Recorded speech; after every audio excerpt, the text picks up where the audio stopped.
I'm Algenon Cash, and you're locked in.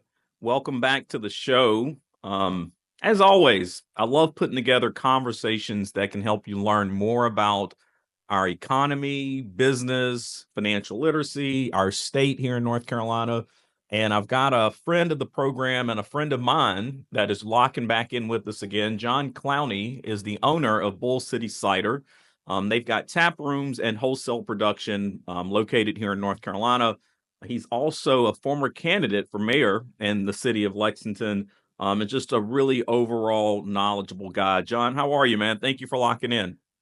Doing well, Algenon. Thank you so much for having us as always. We appreciate always appreciate the time. Well, man, there's so many things that we can talk about today, but you and I recently had a nice offline conversation where we talked about some of the pressure that's going on within the craft brewery industry and just I think with spirits in general. And I thought that was some really interesting information and insight that you shared with me. So I wanted to get you on the show so that my audience had an opportunity to learn from you as well and just some behind the scenes insight on what's happening with our beverage community, right? Not only right here in North Carolina, but really all over the country. But before we get started, I don't want to assume, John, that everybody knows who you are and they run out and buy all your products and your beer and that kind of thing. So let's start there. How about give my audience just a little introduction on who John Clowney is, Bull City Cider, and sort of what you guys been up to the last decade? Yeah, absolutely, man. Definitely appreciate that, and hopefully by the introduction, people will go out and buy all our products. That's what we're looking for, right? But yeah, my name is John Clowney. I'm one of the founders and the CEO of Bull City Ciderworks. In my former career, I actually worked for a private equity real estate firm and actually started my career with Merrill Lynch up in New York City on Wall Street for a couple of years before that. So definitely the path of my education was not in science or brewing or anything like that, but definitely business focused, finance focused. Which at the heart of running a small business, whether it's a brewery, winery, or anything else, business is what it is, right? You might have a great idea, but the fundamentals of getting that product to market, to managing people, finding retail locations, if that's what your business is, it's all the backbone of it is business and finance and accounting. So luckily, I have expertise in that, much more so than we ever had in cider when we were starting the cider business. But then since then, obviously you try to really dive into whatever your industry is and learn more. So I've been to several different classes with the Cider Institute of North America.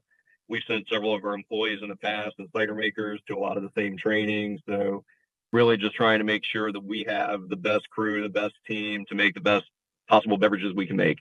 So I think we've always been a thought leader in terms of pushing the boundaries and explaining different ways that cider could be marketed and consumed, not just going through traditional means and methods where it was more of a wine drink and not going the super sugary sweet like a national macro brand. So we kind of fit in the space in between that. And that's kind of where we like to live with our cider. But yeah, we started the company 10 years ago. I formed it legally in 2013.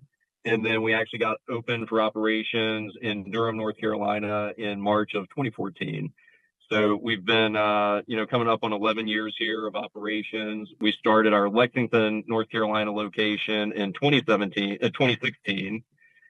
And that's now where we do 100% of our production and distribution. So any cider you find of ours, whether it's in Wilmington or the Outer Banks or in the mountains or in South Carolina, comes out of Lexington, North Carolina, which has obviously a very strong history in manufacturing and production.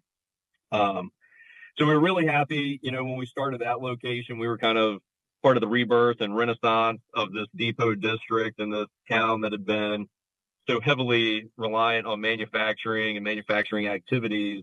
It really allowed us to come in and help revitalize the area that had otherwise been pretty vacant for a decade before we got there. Now, when you look at it, and I know you've been involved with several different folks who are meaningful to the Depot District.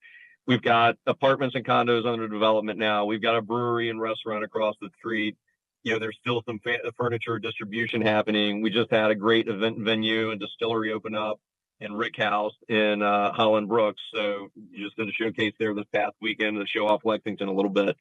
So a lot of great things are happening in the town, and we feel fortunate that we've been able to be a meaningful part of it and really help spearhead a lot of that transition and transformation of that area. So that's one aspect of what we've done, and certainly been very involved in the community since getting to Lexington 8 years ago.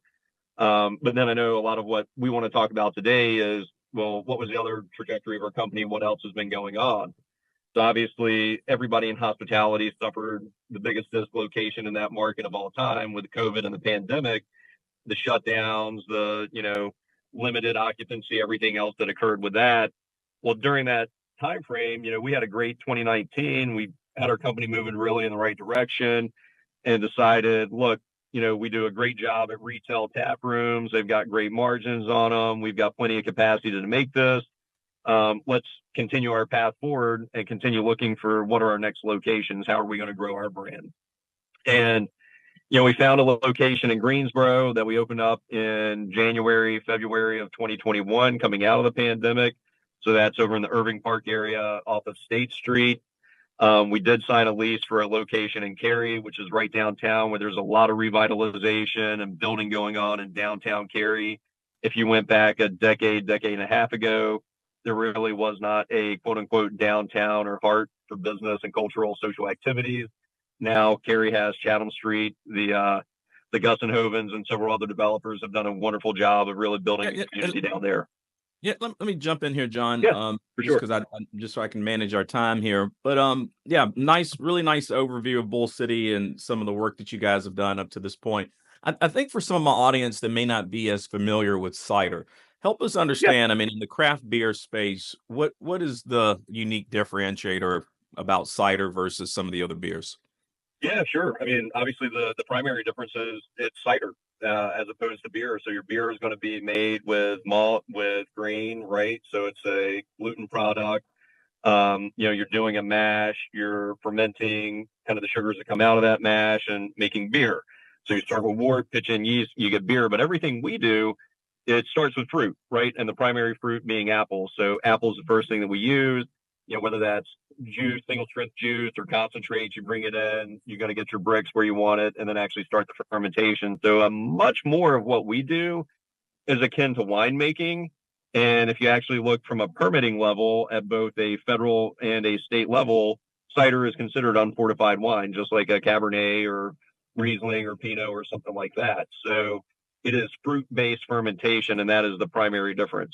Along with that, there's a lot more cost that goes into the fermentation and the product because fruit is way more expensive than grain. And I guess the $64,000 question that I'm sure everyone is wondering, how does it stack up in alcohol content? So if if I'm drinking a regular beer versus drinking cider, how quickly am I going to get there? Yep, exactly. So it varies because just like beer, you've got light beers that run 4.5%. You've got, imperial stouts that are running 10 or 12%, right? Cider could run the full gamut where you could have people that also make it more of a wine style, do some chapelization or sugar additions up front, do that fermentation and probably get it to 10, 12, 14% alcohol and serve it more like wine. What we serve is about 5.5% alcohol by volume. So it's going to be more comparable to drinking your lager. Like I know, for example, you like a fat tire, it'd be around a fat tire, ABV, something like that. So, and we serve it in 12-ounce servings just like that as well. So it's a very much a comparable good or substitute good. If somebody's not looking for gluten, not looking for beer, that's kind of where the cider fits. And that's really where it lives. If you look at it by the numbers, cider was, if you rewind back to 2012, 2014, I mean, the dollar volume of cider being sold and the production volume of cider was doubling every year for about 3 or 4 years. As that was occurring, you had a lot of macro companies, your big beer brands on a national level getting into the cider market, whether that was Johnny Appleseed or Smith and Forge, brands that had, all but disappeared at this point. So it really, there was a lot of growth in the market. However, a lot of the growth that was occurring was a very different product that had a lot of sugar to it. And I think it turned a lot of people off from the category overall. If you look at the category, it's less than 1% of overall alcohol volume in America. It's probably around a 450 to 500, $600 million total alcohol market of just Yeah. cider, versus, craft beer is running about 7.2 billion. Overall alcohol sales in aggregate are probably, 250 billion or something like that, right?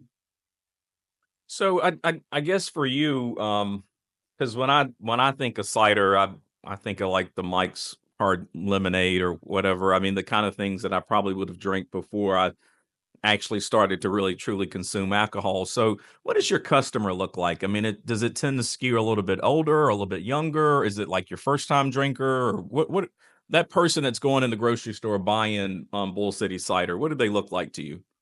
Yeah, I think, historically, it would have skewed a little bit younger consumer because, like you said, it's maybe more approachable for some folks than like drinking an IPA, for example, which has a bitter profile and flavor to it.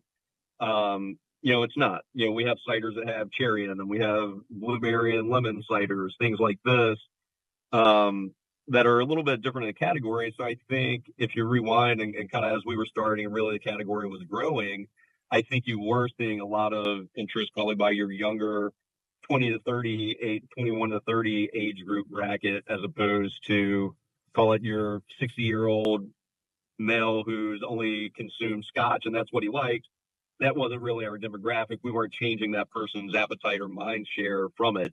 But if you had somebody looking for potentially something that was gluten free, potentially something that had a little less calories, then this is where I think you started seeing a lot of growth. I think historically, probably a 70-30 more female versus male consumption. But I do think that has probably narrowed a little bit, since 10 years ago. You and I we talk a lot offline, so I know you're very familiar with our mutual friends over at Foothills here in downtown Mm-hmm. Winston-Salem, where I live. And I still remember when Jamie and his partners launched that operation, and I think it was back maybe around 2003 or four, somewhere in that range. But John, Yeah. for me, and I'm not a connoisseur when it comes to beer and cocktails, but for me, prior to Foothills coming in the market, the only beer that I knew of was Budweiser and Bud Light and Michelob and the sort of the big majors, I guess you could say. And then Foothills came into our market, and eventually we got Wiseman, and we got Incendiary, and we got Radar, and Yeah. we've gotten a ton all throughout the region. You even have a number of people that are just home brewers, so they're just making beer at home. It Yep. seems like there's been like an explosion in the craft brewery space over the last 10 or 15 years. How is that starting to impact your business and maybe even some of your other colleagues in the space? Yeah. No, I think it's a great question, a great observation. I remember when Foothills opened, being there that weekend. I was at Wake Forest at the time, and it was part of our conscious decision to go into cider was specifically because of that. I mean, at the time, if you rewind back to 2013, 2014 timeframe, there were already a couple of thousand, 3,000, 4,000 breweries that were operating in the country. There were permits and process to the TTB that were basically going to double that number. I don't know where it finally capped out, but your number of breweries, which we kind of fall in that I know by permitting, we fall in a different category, but I think by patronage, we fall in a very similar complementary category, right? Being a cidery versus a brewery. And it probably got up into the 10,000s. And I think what you've seen over time, though, is yeah, you had this massive supply come on the market, and then everybody got into craft beer. And I think something that has particularly changed over the last 5, 6 years is that the excitement and the exclusivity of craft beer at a given time was only at the brewery. Didn't mean you couldn't find it anywhere, but you were going to find it at specialty bottle shops, at growler shops, at restaurants that specialized in it or something like that. But the real charm, the real explosiveness of the category was going to that brewery and catching the new release, right? Whether it's an IPA or some new stout or whatever kind of beer it was that they were doing. But if you fast forward to now, you can go to a chain account restaurant a Darden-owned restaurant, something like that, and you can find craft beer. So I think the novelty of only being able and the scarcity of only being able to find these at certain locations has worn off. That you now see craft beer available everywhere. So what does that mean, and what does that do to a tap room? Well, it means there's less excitement, particularly if your tap room like ours, where we don't do food. I mean, we did potato chips and snacks, but like we never operated a place with a kitchen or offered food other than food trucks at our locations. So now, if your options are instead of going to the brewery and potentially there's a food truck there and potentially they cancel or they don't show up or they weren't scheduled or it's taco truck again, well, now you can go pick any independent restaurant and they're going to have as good a lineup of craft beer as any place you could ever imagine. Mm. So I think that does steal away some of the traffic or volume if you are a brewery or a cidery only without a food option to keep the people. I do think the brew pub model, places that do have some sort of kitchen or actual food, is an important aspect. And I think it also is a unique time for that because there's a narrowing and spread between, well, historically, you'd probably say, well, oh, well, that food's more expensive. I'll go get fast food. And then just take that to the brewery or go to the brewery and get fast food. Well, food trucks are extraordinarily expensive anymore or anything off the menu there, but so is fast food restaurants. So now if you go to a brew pub or a good restaurant, I mean, the spread between fast food and actual food is not that high. Yeah. No, I mean, it does just feel like, and even as the space was getting built out, John, as I kept hearing this brewery opening and this tap room opening, I mean, just sort of, I mean, it felt like it was just one behind the other. I'm an economics guy, so I keep reading these headlines, and eventually I'm thinking, we're going to reach a saturation point here, where it's almost like Yeah. musical chairs. Somebody's going to be left without a chair here. Where do you see the space being right now?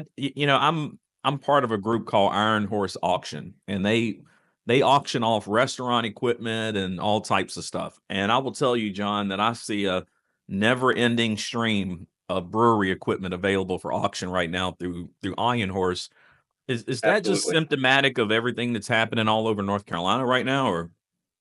Well, and it's more than just North Carolina, you know. I mean, you can take a national holistic look at it, and it's the same. I mean, there's Iron Horse, there's several other auction houses that, you know, if you're on the emailing list for these things, you're seeing an auction a week for some brewery somewhere. It might be in New York, it might be in Michigan, it might be in North Carolina, it might be in California, but any given week, there's a notification about another auction happening. And so I think as we got to the 10,000, whatever, 11,000 breweries, whatever it stabilized at and peaked at, you know, obviously we're walking that number backwards now. And we have, I think, a twofold problem. One, you could say, well, it was just overbuilt and there was oversupply. And I think that that is true, that we did oversupply. There were too many breweries built, too many cideries, breweries, whatever you want to call, but too many tap rooms and too much supply. Well, now we're trying to work out the oversupply and we're seeing the auctions and the out of business and everything that's happening on that side. But at the same time, I think now we have a increasing lack of demand overall Mm. too. And I think that is several different things, right? I mean, like I said, I think you've seen a change in your 21 to 30-year-old, early 30s consumer. They are not as much into alcohol as their predecessor generation. They are definitely not as much into alcohol or drinking as two generations ahead of that. So there is a health centric shift, I think, that's happening in younger generations that we're certainly seeing. And I think it doesn't mean that they're not looking for some mechanism to relax, hang out, chill. But we're also seeing for the first time this past year, we've seen a lot more research and a lot more papers, but daily use of cannabis is higher than daily use of alcohol. Now, it Mm. doesn't mean the total dollar volume is outpaced yet, but the cannabis market now is about a $40 billion market, and just the ingestible side is about 7.2 billion. So that's gummies, drinks, whatever. It's already the size of craft beer, and it's, I would say, in its infancy as an industry overall. So this is one aspect where it's like you're seeing this change in appetite for alcohol to some degree. If you talk to anybody that's in the tap room business, and and I'm sure there's an outlier, there's some anomaly, but in general, I would say most tap rooms are down.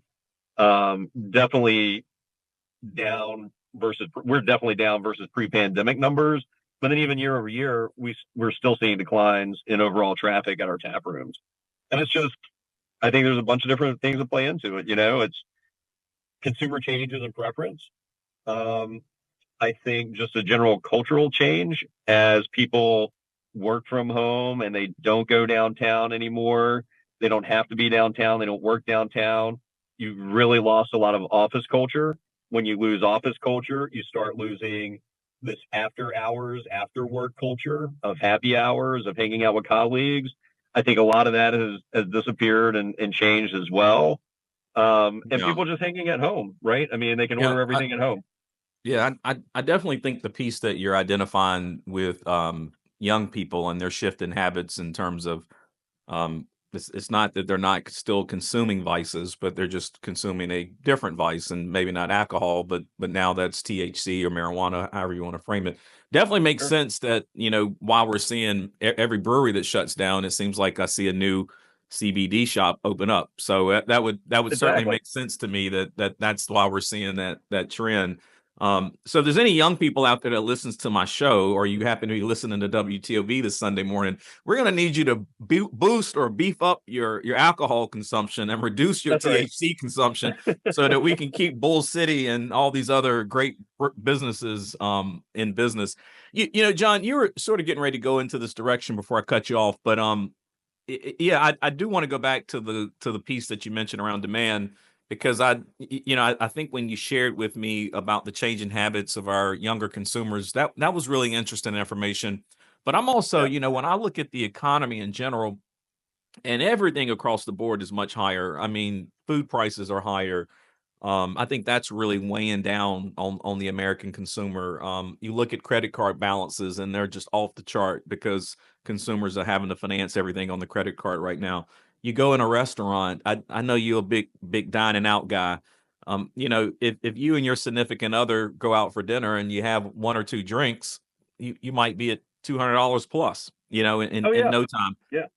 How much is all that pressure also starting to play into your business? Because, if I really want a beer, I could still go to the gas station and Absolutely. get the old traditional 40 like we used to do back in That's the right. That's right. 90s. Get the old English and the Mickey's malt, right? I mean, that's still cheap, and you can bring it home and drink it, right? But no, I mean, I think you're spot on. Where it's not just this change in consumer habits and preferences at some level, but there's real meaningful. This is the ground level, real detail of what's changing when you see the shakeout of inflation. People talk about it, and they talk about it in the news, but you really want to see it. Then go to small business that's focused on having a consumer come out. And if they can't afford to do it, it doesn't mean they don't want to drink or they don't want to do something. But if their choice is between going out and getting two drinks for $17, $18, or they can buy a six pack and sit at home and watch the movies and invite their friends over, well, hell, man, a lot of people are going to get that six pack and hang at home. So inflation is obviously real. I mean, I think people see it. Obviously, their groceries, everything else, but it's kind of like craft beverages, this unspoken, you know, path and territory where, yeah, it's had a massive impact on our customer base. That I don't really see the reversal of that, because they can substitute the good with something from the grocery store or the Yeah. bottle shop, so they don't have to go out. If it's too expensive to go out, then don't go out. Cook some food, get a steak and cook it at home. Buy a bottle of wine or cider or beer and have the buddies over and do that. And it's interesting. I've had the same conversation with some of my friends. I said, you're surprised by it, but look in our own life. Are we going out and obviously we're getting a little bit older, but are we going out as much as we used to go out? The answer is no. Whereas maybe we were going out grabbing a drink somewhere 2, 3 times a week potentially. Then I was like, when's the last time we went out? Or do you just come over to my house and drink my beer and cider? So, it's like there's definitely a shift in a lot of different ways, but you cannot underplay the impact of extraordinarily high inflation for a long time, right? And at some point, even if the moderated the growth of inflation, you still have the impacts lingering and the impact of, well, that's the new pricing and that's the new pricing paradigm. So it's not going back and pricing your life accordingly. Well, I think what you just said at the end there, I want to reiterate that for my audience because my audience has definitely heard me say this. Now that companies and the economy has digested these higher prices, prices are not going down. I don't care who you elected as president or who your No, congressman is or any of that. But once prices go higher, I mean those prices tend to get fixed. Now, the rate of inflation, the rate of price growth has now come under control. We're not seeing that inflationary rate that we saw prior. But I think I agree with you, John. I think the prices that are in the system are the prices to stay. And you know, and not to get too wonky here, but to some degree, we don't want prices to start collapsing because that leads to deflation, which actually can sure. be far more severe than inflation. And so I just think that it's probably going to continue to be a tough time for breweries and bars and restaurants to continue navigating this environment. And you're spot on, John. I've noticed. Yeah, I've certainly got a little older too, so I don't go out as much either. But I'll just be honest with you. Part of the reason I don't go out as much is because of where prices are. I mean, you Yeah. you can go to the ABC store or you can go to Lowe's Foods, and I mean you can buy that food or you can buy that beverage and you can sit at home and enjoy your favorite movie or your favorite television show, Yeah. and that's a good time for me. You know, so speaking of, as we get ready to run out of time, I think COVID, I always say that COVID was such a defining moment. I think for the rest of my life, people will refer to historical events as pre-COVID and post-COVID. Like I think it was Sure. just that much of a defining moment. I know for me, John, pre-COVID, man, I was out, you know, 4 or 5 times a week. Yeah. I can't say that even post-COVID that I ever got back to that same level of activity. It's almost as if I got a bit more comfortable with just enjoying my rent at home. Yeah. Yeah. You Yeah. know, No, exactly. and not going out as much. What are your thoughts about that? I mean, what are you seeing? And then also, I know you talk to brewery owners all across North Carolina. Has there really been a true recovery from pre-COVID? No, I definitely don't think there's a true recovery. Um, good for anybody who's gotten back to their pre-COVID numbers. But I think if you talk to a lot of places that were operating, I mean, 2017 to 2019, 2015, 2019, and those were great times to operate a tap room, and there was a lot of traffic, and you could very consistently project who was showing up and what the numbers are going to look like on trivia night, what the numbers are going to look like on Saturday. And increasingly, you can still run all the same plays. You can still do trivia nights. You can do the live music, all the other stuff, but the consumer is not necessarily coming out. And so you spend a lot more time in activity and planning and trying to figure it out, but at diminished activity overall and diminished economics, right? Because also, like we were just talking about, everything's going up in price. So you're also working off compressed margins because everything's changed, and everything is not changed going down in price. Every bit of it's gone up in price. So you got compressed margins, lower traffic. It's not a pretty picture in the beer and micro brewery and cidery industry, in my opinion. I just think a lot of people don't come on shows and talk about it or don't say it, but it's like, what good does it do to ignore it either? I mean, it's kind of the forgotten thing. It was interesting. My wife, who's in media, as you know, she was talking to one of her colleagues out in Las Vegas, and she was like, "Oh yeah, breweries are having a very tough time." And she was like, "Really? I had no idea." It's like, yeah, because I guess you're not in the space, but if you're in the space, you Yeah. understand how oversupplied and under demand we currently are as an industry. Um, and it's a tough position to be in because I don't know, like we said, if you've got these other shifts of things are more expensive, they got to make cost cutting decisions on their family pocketbook, just general cultural changes of not going out as much. Well, I don't know how you combat all that. Which is why for us, like you and I were talking about offline, we're really focused on, luckily we have pretty good distribution across the state and into South Carolina, and really focusing a lot more of our effort on our production and distribution and our co-packing business, and less effort on trying to figure out what brings the consumer back, because that might be a 10 or 20 year, a generational change, that has to occur. John, I think there's some type of misnomer within our community that if you sell alcohol, you always make money. So if you're a cocktail bar, you're rolling in it.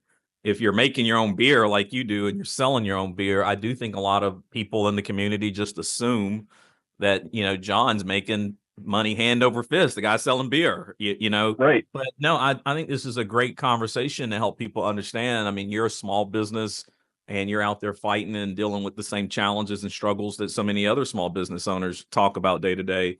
And I Yeah. also think it's really important that we keep reminding people. I know COVID was, almost 5 years ago at this point, so it sounds a little crazy for me to keep trying to remind people about COVID, but the after effects of COVID has not fully left us. Yeah. And there's no more support or resources coming out of the federal government or the state government or anything like that. And so a lot of these small and middle market business owners like John and so many others, they just got to figure it out at this Yeah. point. I mean, this is their livelihood. This is where they've placed all their eggs in this basket. So, John, as we get ready to wrap up, man, I mean, as we're going into 2025, I know you're doing things to try to insulate your business.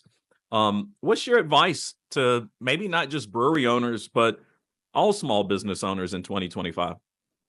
Yeah. I mean, I think part of it is get skinny, really batten down the hatches and try to figure out what's extraneous and what can you cut, and then really dissecting your business and understanding where are the bright spots, where are the areas that seem like, well, look, here's the effort that we put on this and we're actually getting some sort of positive return.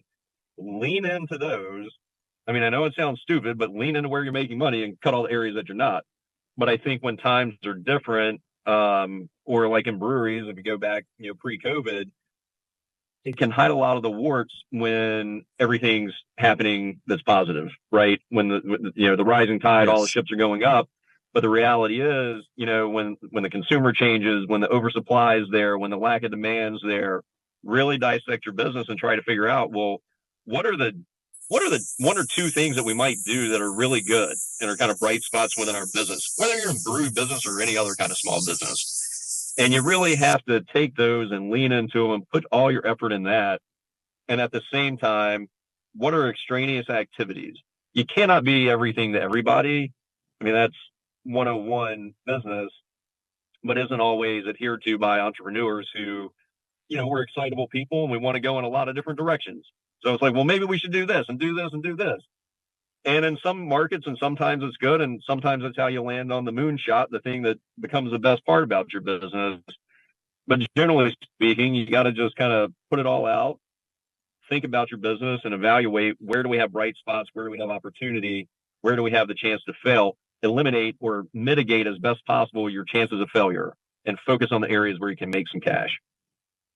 I think that's great advice. I've often shared with business owners. I think when all the trillions and trillions of dollars of government money came in response to COVID, I think it was helpful and it was supportive, but it also masked a lot of things, and it, Yeah, it it didn't allow for us to really see what was going on with the economy. And you had some what I describe as zombie type businesses walking around out here that were dead, really, but a lot of the government money was propping them up. And so now, I think a lot of those roosters are starting to come home to nest, and we're going to have a yeah, little bit of shakeout within our economy. But I do think your advice is spot on. I mean, you just got to cut out the fat, get back to whatever your core focus is, whether that's making beer or making widgets or making cups or making whatever it that's is right. you make.